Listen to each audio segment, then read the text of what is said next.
నమస్కారం. Welcome to JP news. Venkatagiri సంస్థానాధీశులు సర్వజ్ఞ కుమార్ కృష్ణ యాచంద్ర సోమవారం ఉదయం వెంకటగిరి మున్సిపాలిటీ పరిధితో పాటు రూరల్ మండలంలోని పలు గ్రామాల్లో ఇటీవల పరమపదించిన వారి కుటుంబాలను స్వయంగా సందర్శించి ప్రగాఢ సంతాపం వ్యక్తం చేశారు.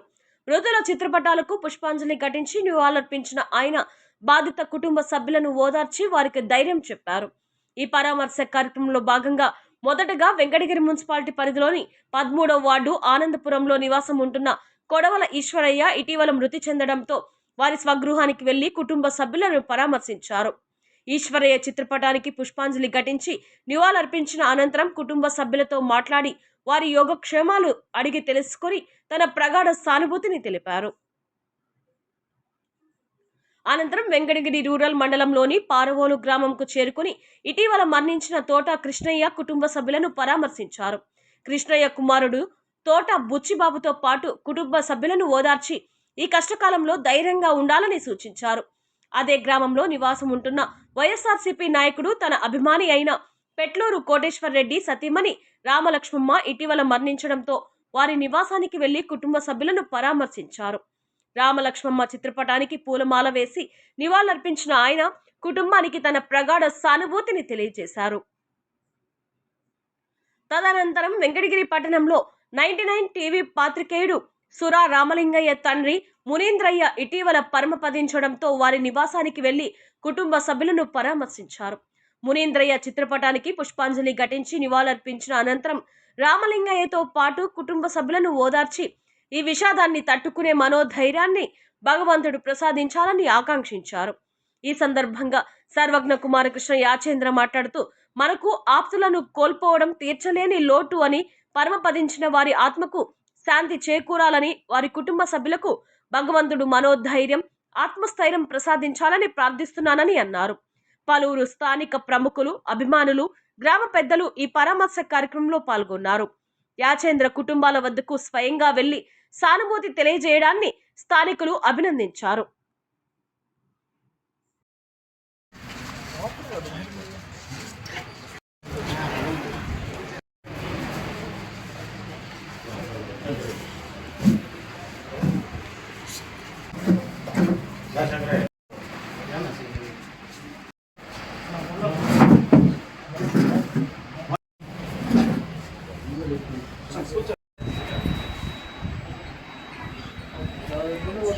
నిన్నే వాసుదేవ్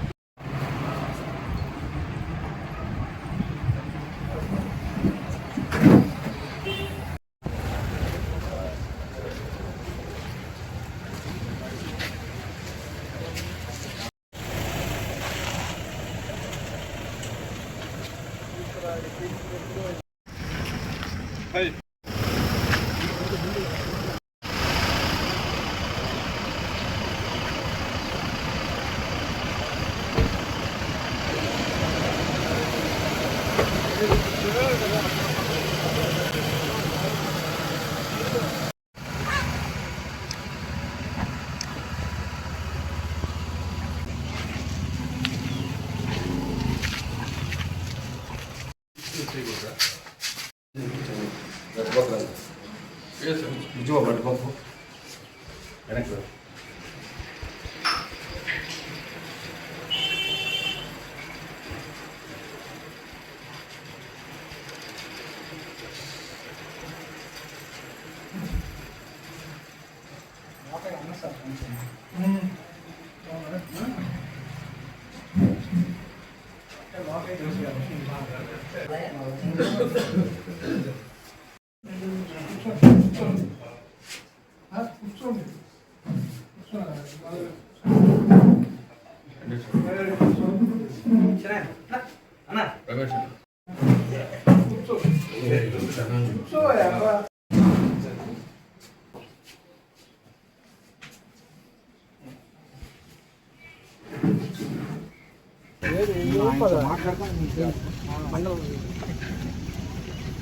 నంబర్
సాయంత్రం 40 అవర్స్కి అయిపోయింది సార్, మొత్తం 40 గంటలకు అయిపోయింది. మళ్ళీ అడిగినా కూడా నా కడుపు నొప్పి వచ్చింది, అమ్మ బడవ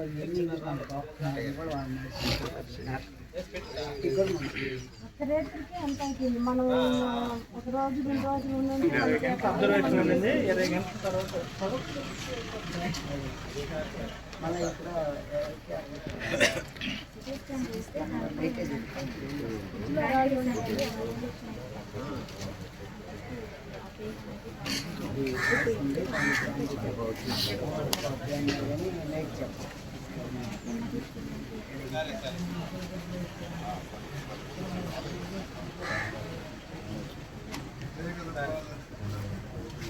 అప్పుడు తిరుగుతున్నా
సరే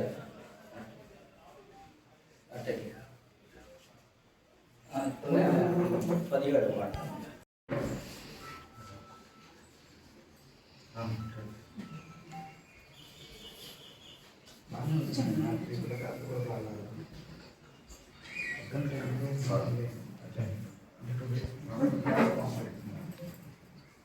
గ్యాస్ ఫామ్ నా తమ్ముడు చేసి ట్యాబ్లెట్ తీసుకొచ్చాడు, సరిపోకపోతే నేను సిరప్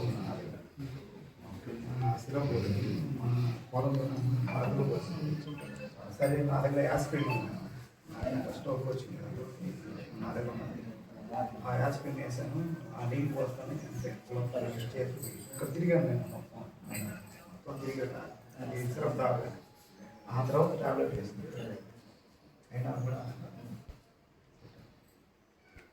ఇంకా ఎదట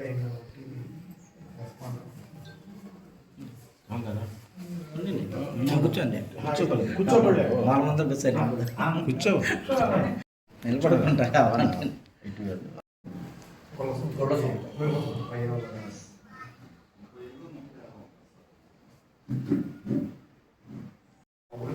ఆటో కోసం ట్రై చేసి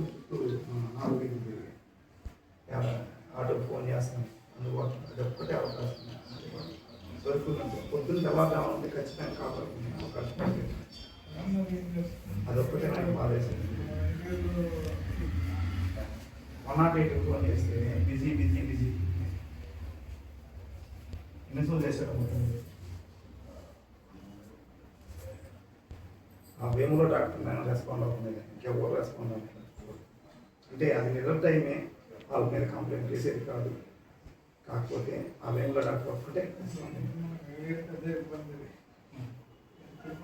సీరియస్గా స్ట్రోక్ వస్తుంది, తిరుగుతూ నెల్లూరులో చేరేవాళ్ళు మేము దయపెడితే ఉన్నట్టు లేకపోతే మనం అది కదా ఇమీడియట్గా వెళ్ళాం కాబట్టి కొంతసేపు వస్తాను వచ్చే రావు చెప్పాడు రమేష్ రెండోసారి కూడా మళ్ళీ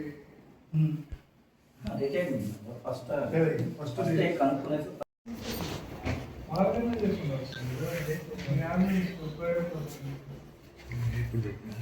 గవర్నమెంట్ అనవసరంగా దీన్ని చేయలేదు. ట్యాబ్లెట్ కూడా వేసుకున్నాను కొద్దిగా అందుకోలు డిపార్ట్మెంట్ కాంట్రాక్ట్ ఇద్దరు అక్కడ ఈయన రెండో కూతురు నేను చేసుకున్నాను, మూడో కూతురు